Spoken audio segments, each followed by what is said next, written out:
did better of it.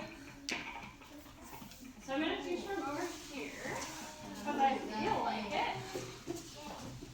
So this may or may not be the best PowerPoint I've ever made. And it was really fun to make. So I'm going to tell you guys a little bit about mythical creatures just to start.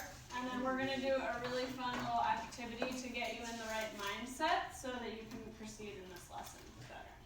So this was really fun. I got to combine all of the cool animals that I could possibly think of.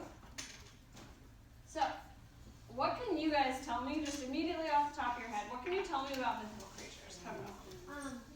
Well, they're like, most of them are based on real animals, like different, take like a griffin or something, it's like a lion and a bird and like a snake or something. Something crazy like that. Yeah. What else, Haley? They're not real. They're not real, that's what you guys are going to say? So I don't think they're real either, but it's interesting to see how much history has kind of tried to prove otherwise on that one. So what are the different types? What are just some random types of mythical creatures you guys can think of? A unicorn. What else? A dragon. A kraken. A what? A thunderbird, yes. A mermaid. Is that what you were going to say? Anything else? Like a hippogriff. A hippogriff. What else, Christina? A griffin. Huh? Like a griffin. Say that one more time louder. Griffin. A griffin. What else? Rowan, what were you? A merman. A merman. Sam? A liger. A liger. Yes, they are. A what? A jackalope. A jackalope? I think they are actually real, but they don't know. They are.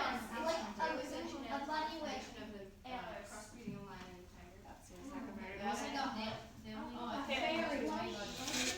A fairy. What else? A what? A pegasus. Awesome. One more. A sea monster. No one actually did, like the Loch Ness monster. That's real. Yeah. That's real. So, focus. Quiet. One last one. The cringe. I like it. I can dig it. So, what do mythical creatures usually look like? How could you describe a mythical creature? If you're trying to explain it to someone who's never even heard of a mythical creature, how would you explain it? Kind of similar to like other animals, but just has something different about them. Okay, I like that. Haley. Has two or three different parts of other animals connected to another animal, but Yeah. original. Usually, yeah. A lot of like mixed creatures. Yeah, a lot of that composition kind of factor, really. Like a crossbreed of two and one. Yeah, a crossbreed for sure. Yeah, it's sort of like a combination of different creatures, and like it'll have like fur, and then it'll have scales and feathers and different patterns and stuff. I like it. I like it. What do they usually do? Kill, breathe fire. Kill people, breathe fire, fly. Be the evil guys. Ice? Fire and ice? Do they usually like protect something? Do they sometimes protect? They could be like a guardian. They definitely could be in battle sometimes. Sometimes they might have like a human creature that goes with them. Sometimes in a lot of the mythological stories it would be kind of like, not their owner necessarily, but the person who like handled them kind of thing. What kind of stories are they from? Fairy tales. Fairy tales? Myths. Myths? That's where they come from. She has another like animal thing. Oh, what's the other one? It's a minotaur. Oh yeah, centaurs too. That's true. A minotaur is half man, half animal. It's a Minotaur. So we know they're from folk tales. We know they're from fairy tales, myths. Are those usually true stories? They're loosely based on Not. They might be loosely based, like the creature itself might be based on an animal. But do you think the people who created them maybe did think they were true? Probably like I think they definitely could have. I think that it could have been like a creation story. It could be anything though, truly. I think that's what's cool about mythical creatures is we don't really know. It could have been the ramblings of some crazy guy in the village who was like, I saw this horse and it had a horn, and everyone's like, a horse that had a horn? What? Yes, okay, tell us about it. And he's like, yeah, so it was like this, and he totally made it up, but the people in that village maybe didn't know any better. Stop that. It's not appropriate.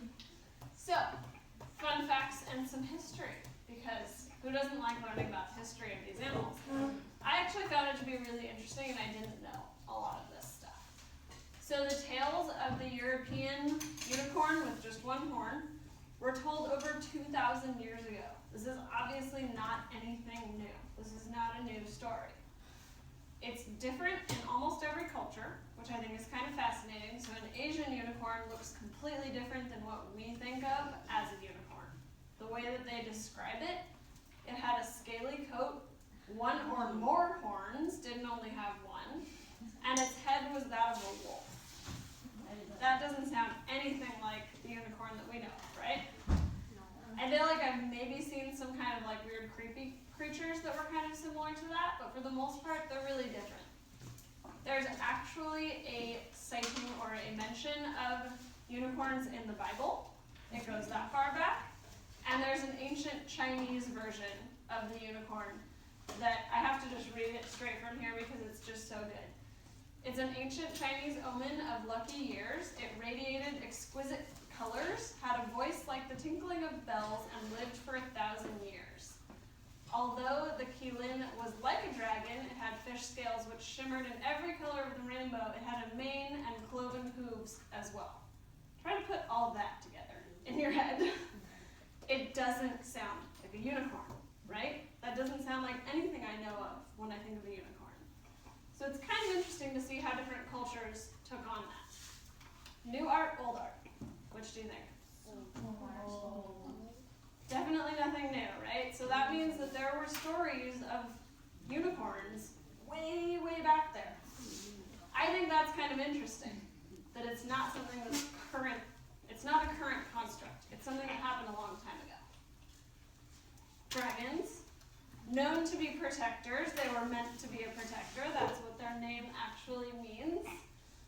I think this is kind of hilarious and awesome. According to Pliny the Elder, a dragon could strangle an elephant with its tail. Gives you an interesting idea of what that might look like. I think that's awesome. So they were in a lot of Greek philosophy. For the most part, they started in Greek philosophy, though I did see mention of it in Asian history as well, and mythical history. They're kind of interesting because apparently, according to the internet, there was a different kind of creature that was like a dragon, but it only had one set of legs, versus front legs, back legs, as we normally think of a unicorn, right? Like an animal would have a pair of front legs and a pair of back legs. This only has one set of legs. It's a little wonky looking. He's called a wyvern. It's kind of awesome. And one of the earliest mentions that they can find of dragons is in the 18th century BC, which is a really, really long time ago. So here's our weird looking wyvern. Not really sure how that one worked. Not really sure how that one moved, for that matter. It seems like it would be extremely off balance. These are not new. What does this look like? Exactly. Looks just like what we just did, the illuminated manuscripts. So those were pretty old. This is pretty old. Kind of fascinating. The kraken. The kraken's awesome, and I kind of think that it might be my new favorite mythical creature because of how odd the stories are. Apparently it's actually a Norwegian folktale, and it was written about in 1752. That's when it's first found in print. But it's mentioned way back into the 12th century because a lot of those tales were maybe just passed down by writing, not necessarily, or not by writing, but by speaking or telling the story. They maybe didn't write it down, they maybe didn't have that ability. So it goes way farther back than that time. But basically, they were saying that it could be as big as the width of 1.5 miles. It's a pretty large creature, just saying. And it had starfish-like protuberances. What's a protuberance? Do you guys know what that is? Like a leg. Yeah, like a leg or an arm. Comes off their body. protruding out of their body. They were large enough that supposedly they could reach up to the tallest part of the mast of a ship, grab onto it, and pull the whole thing down, capsizing the ship and eating all the people on the ship. Kind of fantastic. They were supposedly so large that they could be mistaken for an island, which would be kind of hilarious. Imagine you're on some like Viking ship and you're like, oh no, there's an island, we gotta change our route and go around it, and like an arm comes out and gets you. Kind of amazing, just thinking about that one. In the Odyssey, the Scylla is kind of the same concept, different things. So like I said, in different cultures, you can have the exact same thing. The Kraken's from Norwegian history and the Scylla's from Greek history, but they're similar things. What's up, Izzy? Can I just borrow some color paper? For what? Some drainage thing? Yes. So that was kind of interesting. The thing I also found to be interesting was the very last sentence of this one. Can someone read from here at because? Haley? Because fish were attracted to the vicinity of the kraken, he also wrote notes. Norwegian fishermen would often fish over the creature despite the risk to their ship and their lives. Kind of interesting to think about the thought that it actually might help you, even though it also might eat you and destroy you. So the kraken basically is rumored to look like a giant octopus or squid. What could this maybe have been misinterpreted as? A giant squid, exactly. Chances are it's based off of someone actually saw a giant squid, and they came up with this story in their head, and they told it to their children, and they told it to their children, and it went on and on from there. What were you going to say? I'm so sorry, but it just totally reminds me of Pirates of the Caribbean. Yeah, exactly. That's the kraken. That's it. It's true. It's true in the movies. It's true. So the Pegasus is technically a Greek legend only. It doesn't really span across any of those other cultures. But it's kind of interesting because it's fathered by Poseidon, so that was its father, and it was created from one of the necks of Medusa. You guys know what Medusa is? Yeah. Crazy snakehead? That's fascinating. I did not know that. It is known for apparently creating springs by stamping its hoof down onto the ground. That's a pretty awesome power. I kind of wish I had that power myself. It should come to California. Yeah, we could use it. Some new springs for us. I like that plan. Pegasus was meant to bring Zeus all of his thunder and lightning that he needed. That was one of his jobs. And he appears on coins from the 6th century BCE in Greece. So this story is going way, way back to the beginning of their stories. No more slime, or I'll take it from you. My favorite thing that I learned about Pegasus is that it was actually used as a symbol in World War II by the UK on their paratroopers' parachutes, because they were falling from the sky, essentially, and Pegasus fell from the sky, essentially, because he had wings. Kind of an interesting thing. So Pegasus is known to have one specific rider, whose name is Bellerophon. That's supposedly Bellerophon. The other is Athena. Mermaids and sirens. So I don't know if you knew this, but there's actually a mermaid parade in Coney Island in New York every single year, no matter what. I've seen photos. It's hilarious. It's totally crazy. Another one that spans across all different cultures. Look at this.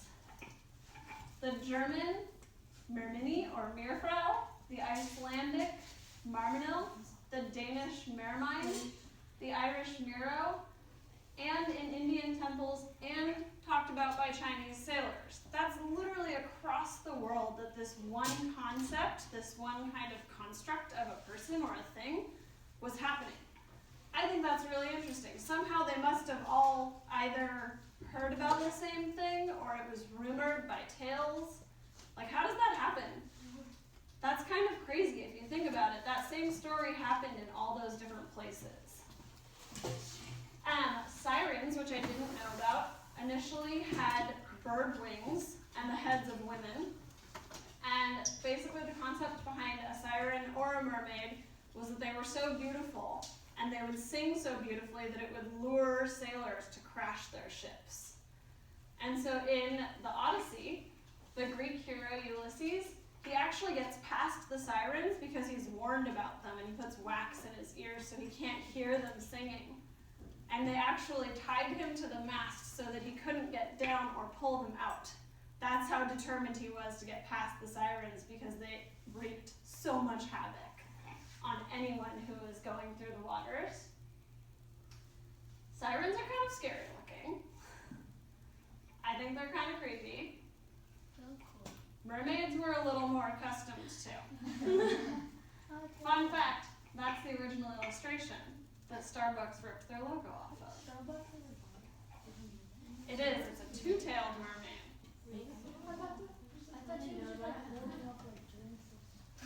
Nope, those are her tails. So, this is the thing I've been looking forward to all week, and I'm actually sad that Miss Solberg left because I wanted her to see this part.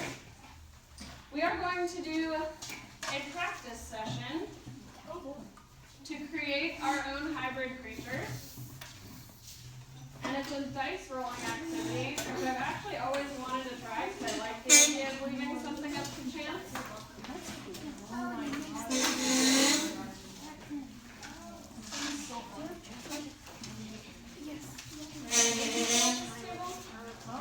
Three people? Yeah.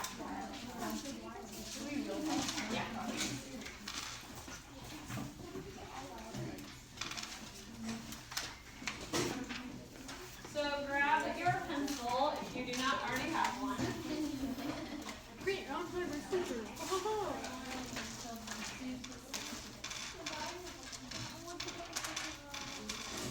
So you guys, once I hand you dice, please don't start making much noise with it. You can play with it in your hands, but not on the table.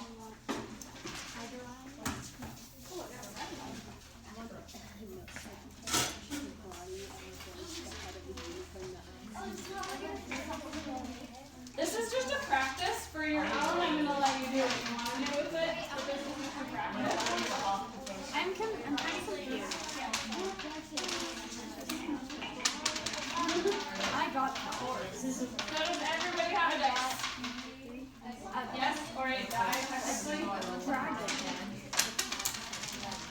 I got tiger eyes. So, take a look up at the screens.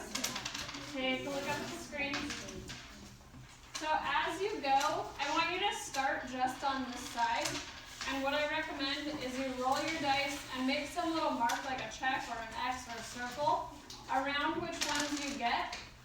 Then once you have all of them, you need to figure out in your head, how am I going to put those together? I already know that the body is going to look like this, but what part of the body? Am I just going to use the torso shape? How am I going to make that work? So go through, roll your dice, figure out your things, and then take stock. Try to figure out what you're going to do with that. Otherwise, you might accidentally stick something in a weird place.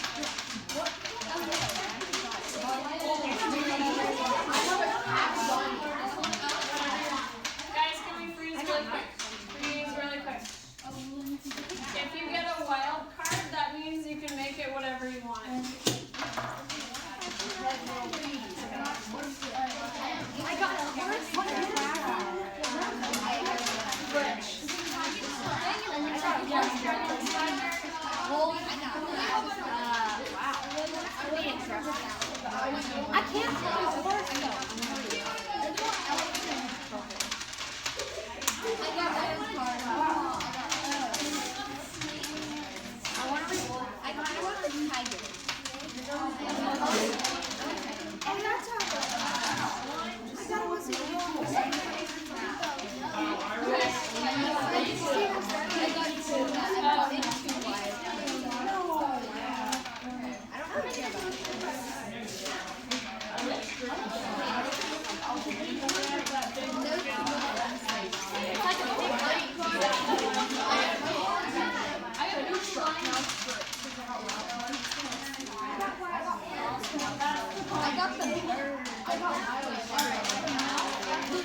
sure you put your name on the paper. I got shark mouth. I got a wild card. If you want to draw it on a separate piece of paper, you can. What's the name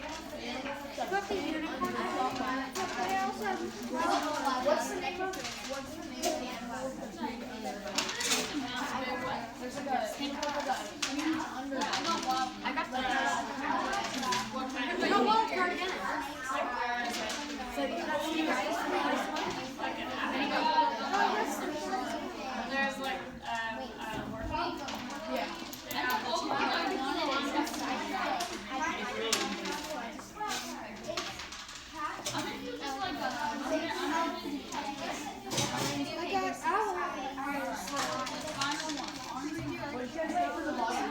If you can hear me clap once. If you can hear me clap once. If you can hear me clap twice. So really quickly, before you get going, I'm going to instruct you one last thing. So once you have finished drawing your animal, you have one more step to do beyond that. I want you to think a little further on this. Take a look up here. Number 3. Your last step is to write something short about your animal.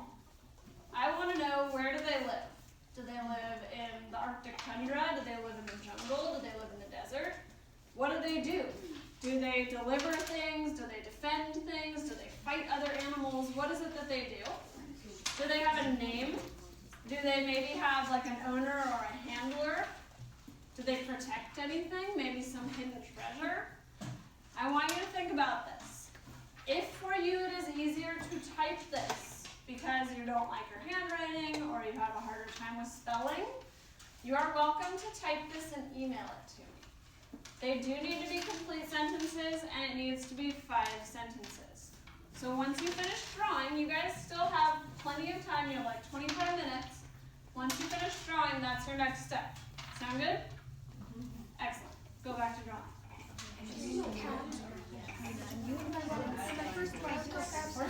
Really hard to draw. That's fun.